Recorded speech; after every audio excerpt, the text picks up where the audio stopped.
สบายดีพ่อแม่พี่น้องแฟนคลับเมย์บุญไซแข่งบริคำไซมื้อนี้หมอแคนหมอลำโฮมฮักเดินทางมาจากนาแปเมืองคำเกิดแข่งบริคำไซมายามหมอแคนเชียงล่าอยู่ที่ปากสันก็เลยว่ามายามก็กินเหล้ากินยาน้อยนึงกินเบียร์กินข้าวสามัคคีแล้วก็มีเสียงคับเสียงแค่นี่แหละให้บรรดาท่านฟังเพิ่นสิลำในใดก็ติดตามชมกันเด้อพี่น้องเด้อไปชมกันเลย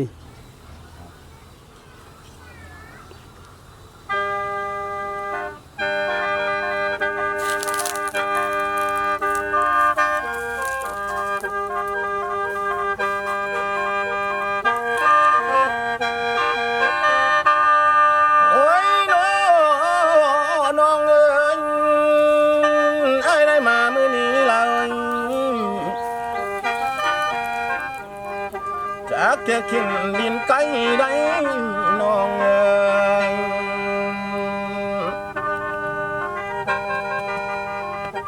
เดินทางมายาวไกลเฮียนเอ๋ยอันเส้นทางจังเงาคง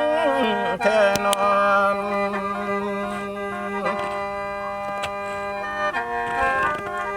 หายเลยเดินทางมาเฮียนเอ๋ยป่าลงหล่อนกว้างน้อลายสิป่าไงน้อไฟหน้าเตน้อน้องเอ๋ย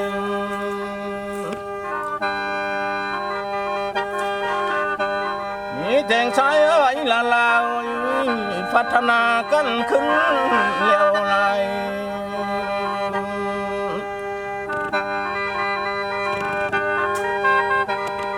หายไหลลงมาไหลเยี่ยมเอ๋ยมาทั้งเมืองปากสันนี่นะท่านเอ๋ย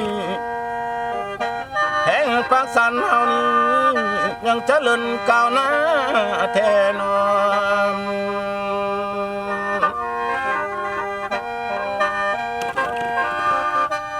เฮ้ยจังพัฒนาห้อยเยี่ยมเอ๋ย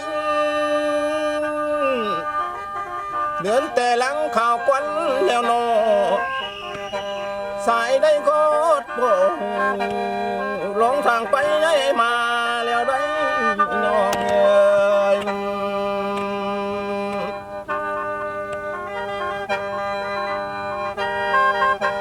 หายได้มาอดแล้วน้องเอ๋ยเศร้าปากสันเฮาเอ๋ยน้องพันอยู่หนไหลเลยน้องเอ๋ย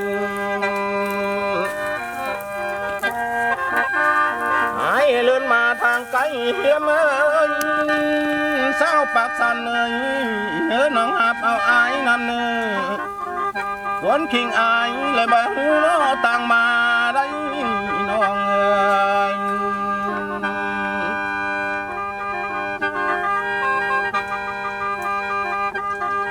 โอ้ยน้องเอ้ยเศร้าปากสันเอ้ยสายไหลยันตั้งยาวเอ้ยไอ้บ่หูน้อตั้งเขา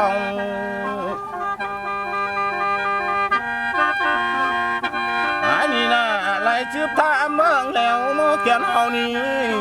หมอเขียนเลยนะ เสียงล่าหมอแคนเสียงล่าไอ้นี่ทำหมอเขียนเสียงลายเมียนเจ้าอยู่ใส่เหล่ลายจังมาเอาหมอลำนำเนื้อวานา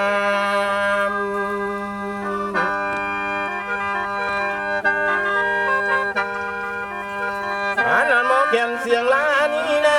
ดันเลยเพิ่นจังมีเล้าเล็ดเลยก็มาสวยหมอลำกินนออันมามีของกินนอทานเอ้ยชูเหนียวนะพร้อมมาลาย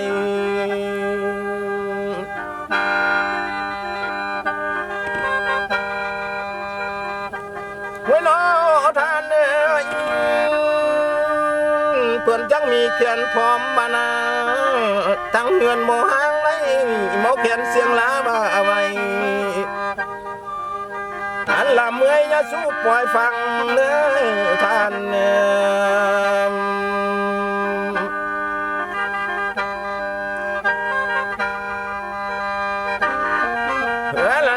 เอาเต้านั้นหมอลำใส่นี่เนินกว้างแล้วท่านเอ้ยเอิ้นมาหน้าอยากฟังลำเอ้ยลำลึกลำน้อยก็พอสวงเอานวลว่าเด้ท่านเนี่ย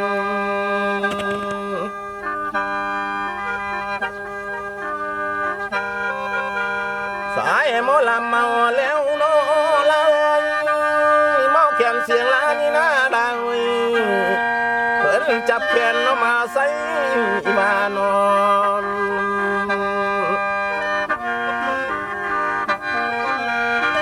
หมอลำเอ้ยเอ้ยผู้นี้มาหอดแล้วลำสู้ฟังลำเนื้อว่าลา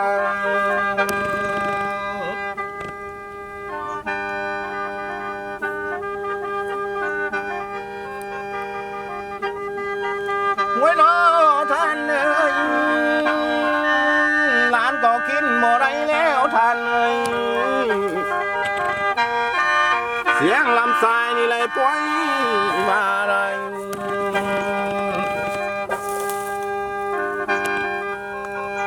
มาหอนญาติเอ้ยนตีน้อพี่น้องปากสันนี้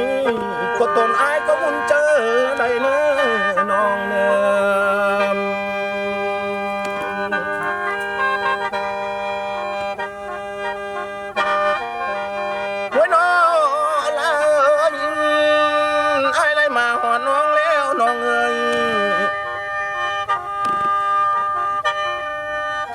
มาสอกหาน้องลอยก็สิขอเย็นแต่นอหายมาสอกหานางเอ้ยคนทิ้งสายนี่นะสอกหานางหมอจวบเล้วน้องแล้ว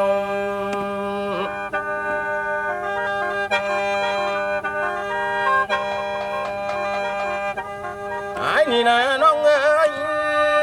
อันมาเม็ดความเมาก็ตนไอ้มานั่งลำอยู่ได้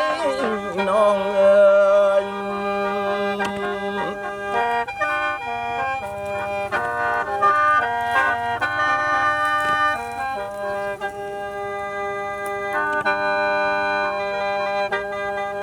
หวยน้องเอ๋ยไอ้หมอลำคิดหัวน้องเอ๋ย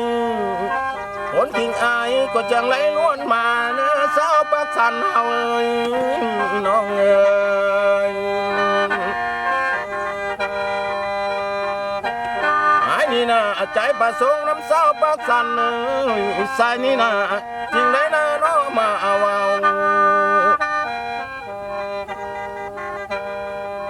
ใจประสงค์เอ้ยนำเจ้าจริงได้มานั่งลำเนื้อน้องเนื้อ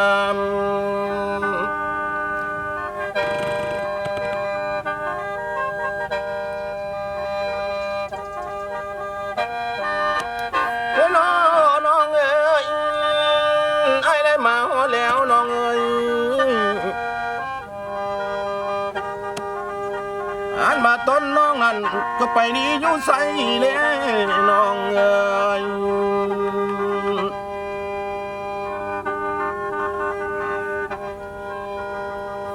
เนื้อมาไปนำสู่บ่อละเอ้ยนำกูอยู่ไกลหมอแพงเอ้ยว่าจักสายมานะสาวคำนานะก็ได้นี่ไก่จ้าบ่อนอม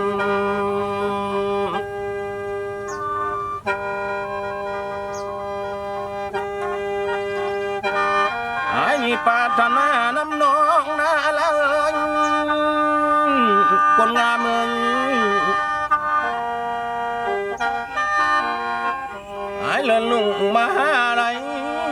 น้องเอ้ย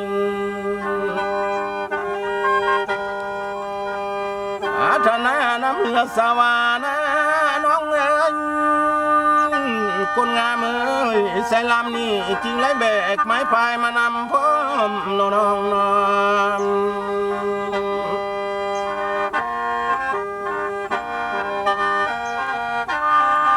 เฮ้ยน้องเอ้ย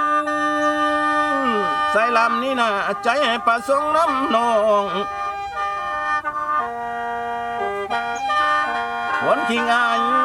ก็จริงไหลล้วนมาเนื้อน้องเนื้อ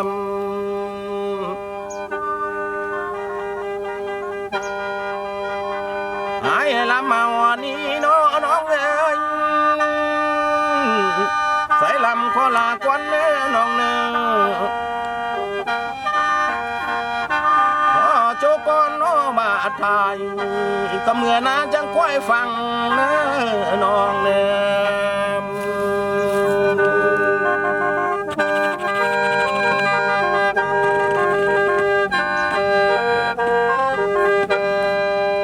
หลับเลยที่หมอแคน เอาเอื้อเลยแหละ